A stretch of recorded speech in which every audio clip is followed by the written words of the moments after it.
Assalamualaikum warahmatullahi wabarakatuh.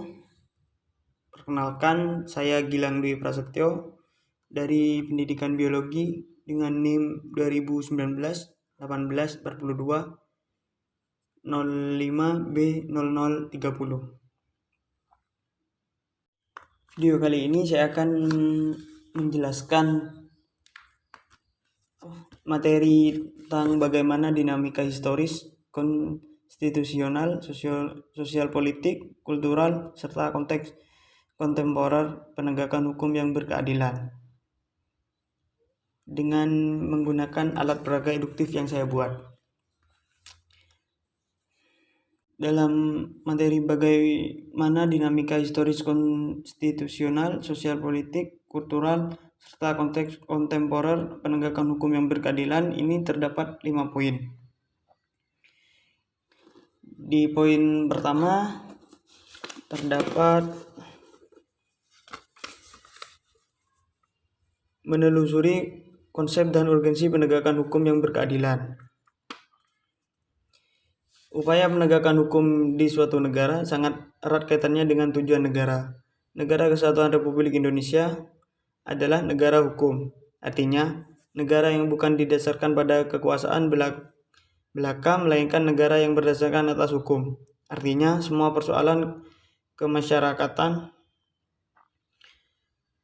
kewarganegaraan, pemerintahan, atau kenegaraan harus didasarkan atas hukum. Kita lanjut ke poin yang kedua.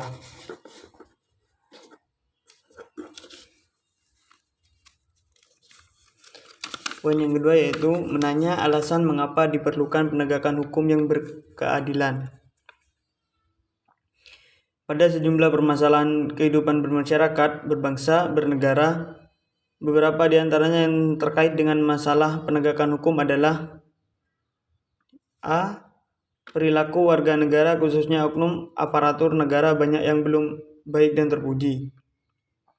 B. Masih ada potensi konflik dan kekerasan sosial. C.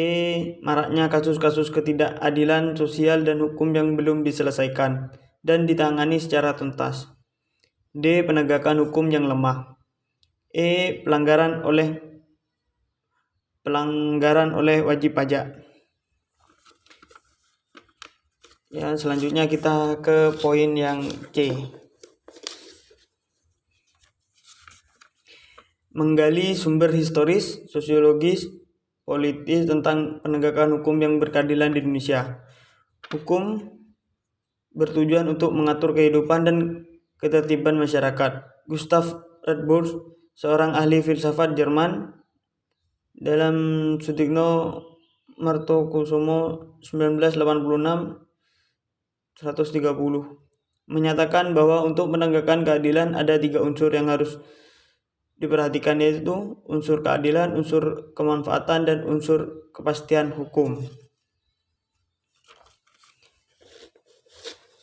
Poin keempat,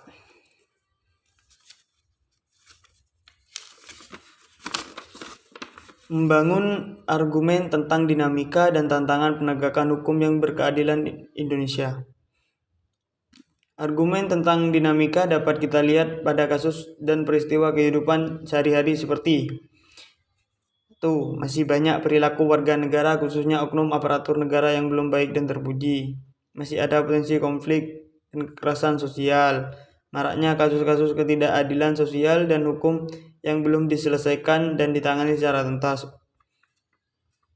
Oleh karena itu, tantangan yang dihadapi oleh bangsa Indonesia saat ini adalah menghadapi persoalan penegakan hukum di tengah maraknya pelanggaran hukum di segala strata kehidupan masyarakat. Poin keempat. Lanjut ke poin kelima. Mendeskripsikan esensi dan urgensi penegakan hukum yang berkeadilan Indonesia. Penegakan hukum pada dasarnya bertujuan untuk meningkatkan ketertiban dan kepastian hukum dalam masyarakat, sehingga masyarakat merasa memperoleh perlindungan akan hak-hak dan kewajibannya. Demi pengertian hukum untuk memenuhi rasa keadilan masyarakat, upaya penegakan hukum harus selalu dilakukan secara terus-menerus. Itu saja yang dapat saya jelaskan tentang bagaimana dinamika historis konstitusional, sosial politik, kultural, serta konteks kontemporer penegakan hukum yang berkeadilan dengan alat peraga eduktif yang saya buat. Sekian, terima kasih. Kurang lebihnya mohon maaf. Wassalamualaikum warahmatullahi wabarakatuh.